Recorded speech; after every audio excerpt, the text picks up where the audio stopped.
Okay, right. This is the latest approach to growing raspberries in pots. And basically these plants are grown in their fruiting container by the propagator. This is a 5-litre pot, and you've got 2 plants that are growing in that from the word go. 2 rooted cuttings have been put in there and grown on through last summer. So we go through the same process as with the previous planting material, which had a smaller root volume per plant.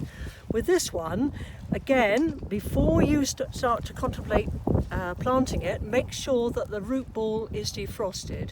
Now this is particularly important for the later planted plants, the ones that go in May, because if they're put outside in hot weather and the root ball is still frozen, they are unable to take up water. So they will become dehydrated, they will die if the weather's very warm and windy.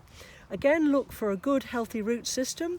You can see here we've got some lovely buds, shoots that are coming off, which are going to be primocane spawn emerging fairly soon after placing out in the fruiting position. And I don't know if you can see them, but you've got tiny little buds there, which are little root buds.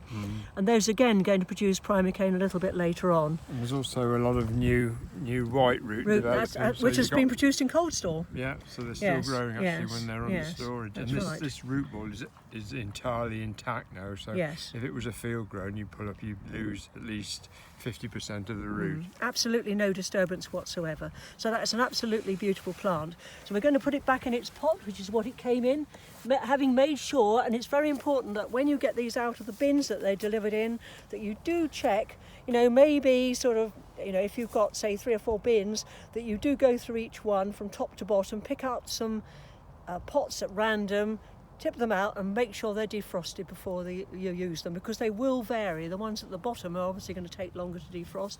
Same process as before, but this time it's far easier. We've got no rooting, potting up to do at all. Just placed it down in its position, clip the canes up above as we were going to before, and put in the irrigation line. Now if you're going to do these plants, it's very important to make sure that you have adequate irrigation, and that you can, if they're in this smaller 5-litre pot, and you can see the difference between the two there, you've got a small volume of compost supporting the same size of plants as we had before, very reduced root size to take water up, so you have to make sure that you've got adequate water to support those through their growing season.